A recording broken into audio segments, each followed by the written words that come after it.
As I was saying earlier, the book has 9 chapters, and I will go through each chapter. I will take my time. I will go through each chapter and teach you what the chapters are saying.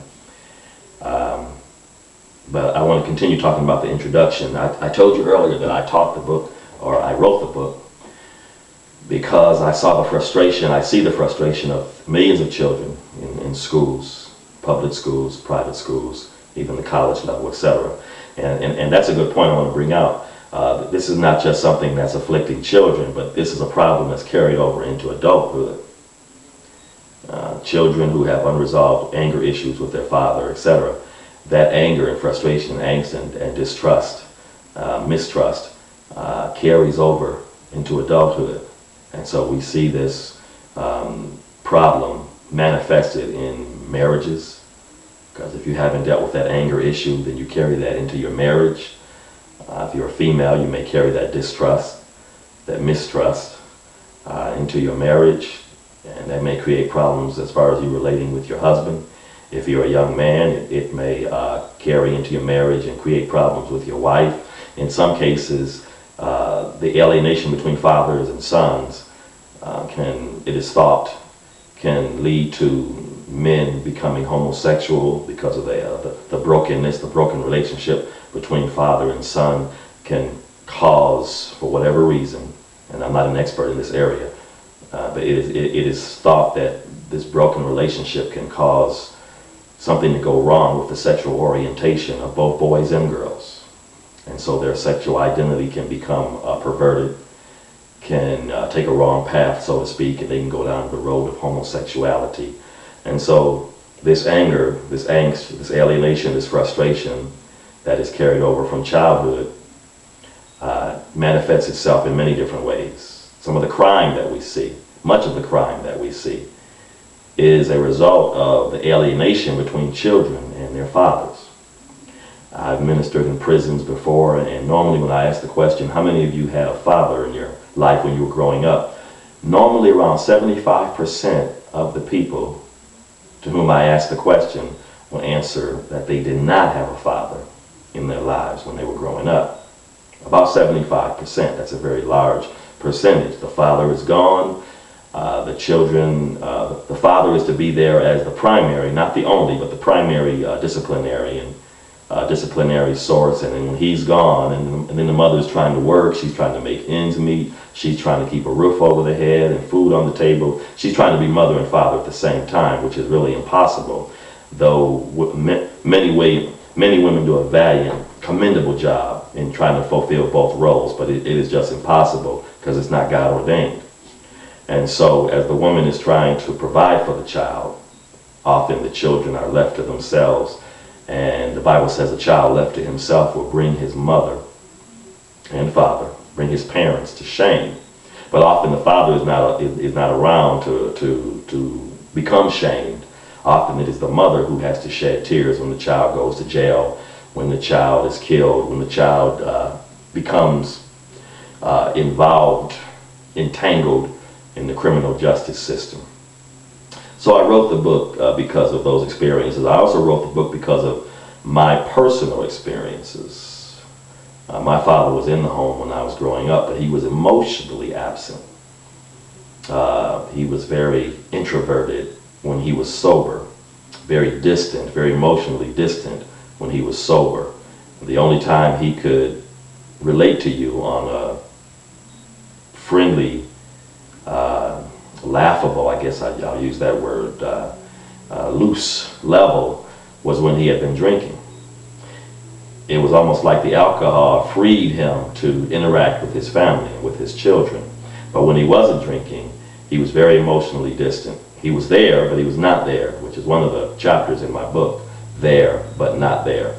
So when he was sober for a week or so at a time or whatever, after he had been drinking, he was there physically, but he was not there emotionally, which in some ways is worse than not being there at all.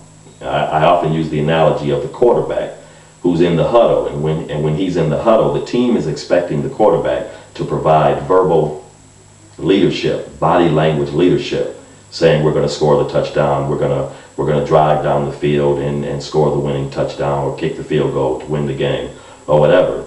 But if the quarterback is in the huddle and he says nothing, he just stands there, and the team, the linemen, the receivers, the running backs, etc., if they're waiting for him to provide leadership and he doesn't provide it, then that creates a problem. He's there, but he's not there. Likewise, if the father is there in the home, which is commendable, it's good that he's there, but if he's not there emotionally, it's in some ways worse than not being there at all, because if you're not there at all, at least there's no expectation. There's no great expectation from you, of you.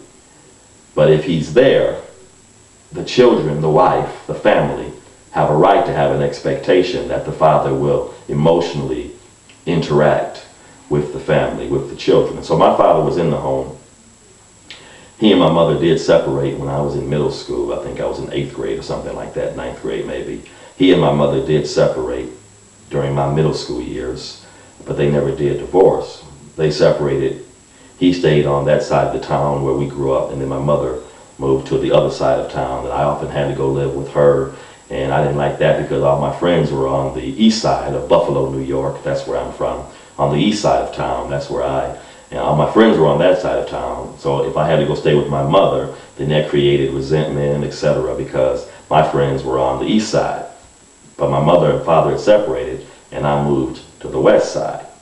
So anyway, my father was there, but he was not there. So I've written the book because of my personal experiences. I've written the book because of the experiences of others.